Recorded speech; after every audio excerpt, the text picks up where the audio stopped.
Queens and kings, ladies and gentlemen, welcome back again. Today now we want to look about CMAT and the rise of pop girl summer. For those who don't know CMAT and for those who don't know pop girl summer, this is a trend that was started by CMAT, the popular pop star in Ireland. But before we go deeper, let me play for you a certain video of CMAT, then we continue with our show of today. Such as the BBC having to turn off all the comments and delete a video of me because everyone was calling me a big fat ugly bitch.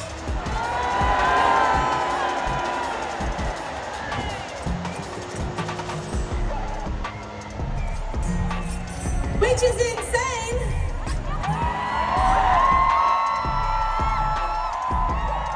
Because this is the very sexy CMAT man. And this is my new song called Take a Sexy Picture of Me. I hope you know it. By the look of things, or as you have observed this video, we can say that CMAT, she's dramatic, political, hilarious, and she's not afraid to be all of it at once. And CMAT isn't just the hottest island export, but she is rewriting the rules of what a pop star can be. And along the way, she has helped launch a cultural wave known as Pop Girl Summer. Stay to the end and you'll get to know who is CMAT, the real name, and people reaction towards CMAT, because you know, if you're a celebrity or a pop star, you must have fans. Those fans that support you and those fans that criticize you.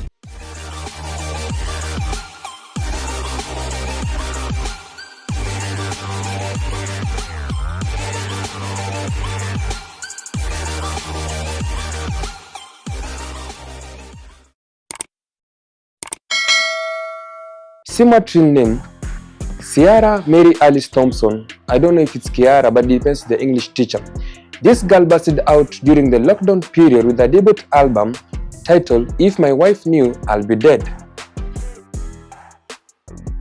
A blend of country, pop, and comedy felt like nothing else, and this landed her a global following with lots of million followers through all its social media platforms. Why does CMAT matters? CMAT is not your usual pop girl. She is tackling toxic masculinity, Irish politics, and heartbreak, all with one wink and a belt. Her songs are theatrical, emotional, and ridiculously catchy. It is pop with brain and punchline. Remember, when I started this video, I told you that this video is about CMAT and the rise of pop girl summer. Now, here is where it gets more interesting and funny.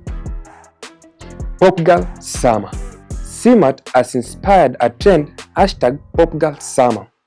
Think bold outfits, outspoken lyrics, and maximalist joy. It is a rebellion about a sad girl aesthetics. CMAT fans are dressing loud, thinking loud, and singing louder. The rise of artists like CMAT signals a bigger change. Audiences want more than catchy hooks. They want artists who say something. Pop Girl Summer is a mindset, a movement, and a mirror. It reflects a generation that is tired of subtlety. Let us have some reactions, or let us see some reactions from fans about CMAT and Pop Girl Summer. And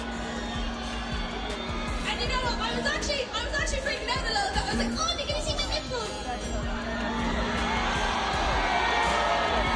And then I remembered the fact that I've spent the last month going on and on and on and on and on and on about body positivity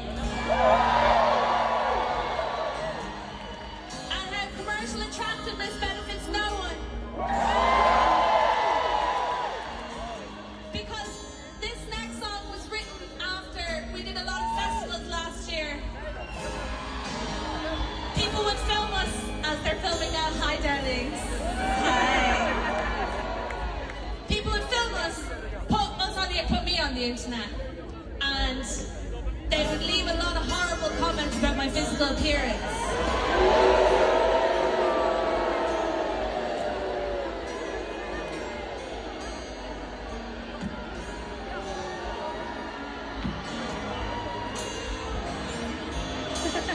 Which is crazy because, as you can see, I'm really, really sexy.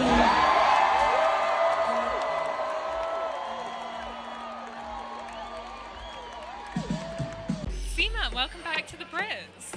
Thank you. What's it like for you to be back? It's good. I didn't think I was coming this year because I haven't released any music, so I wasn't nominated or anything. But I'm doing a podcast about the Brits later on with Nick Grimshaw, so I had to come and watch it in real time. I suppose I could have done that on the television, but I wanted to show my boobs off. So, who here nominated tonight are you a fan of?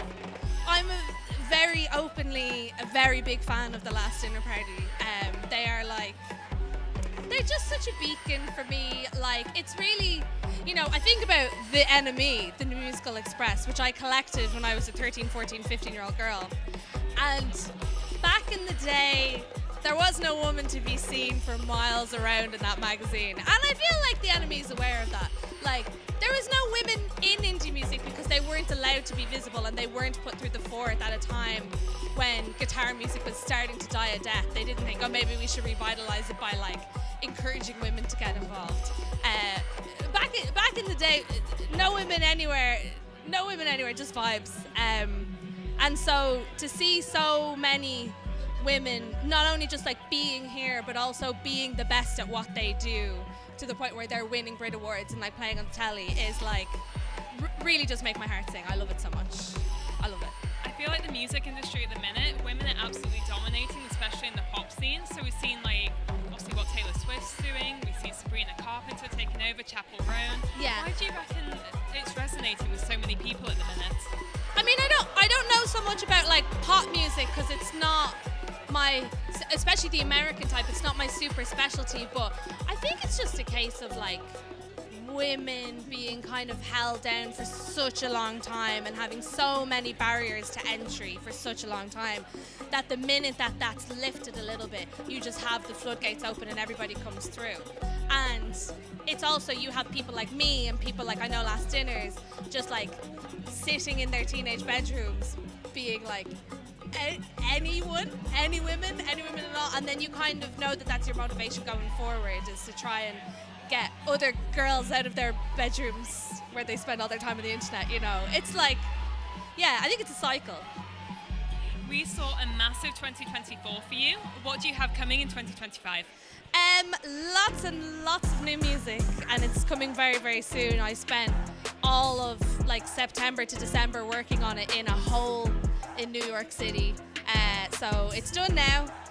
Lost my mind there for a bit, but it sounds great. So who cares? What can we expect from the new music? Where are you drawing inspiration from? Very, very old places. Very, very old places. And I feel like I'm really focusing on songs that transfer well to live music because my live band is such an important part of what I do and is like the basis of me becoming a star. No, but you know, a well-known person in the UK that's able to sell tickets to gigs. I wouldn't be able to do it if it wasn't for my band. And so I kind of wrote an album for them to slay, but also for myself to slay. We've got some massive upcoming shows from you this summer. For people who may be coming to see you for the first time, what can they expect? Just crazy woman on stage, screaming. So, whether you've heard of CMAT or not, her influence is already in your feed. She's bold, she's brilliant, and she is only getting started. Now, let me ask you a question. What's your Pop Girl Summer Anthem? Let us know in the comments and hit that bell for us to keep a playlist popping. My name is Zealous and this is your Gregorius. Until next time, love you all.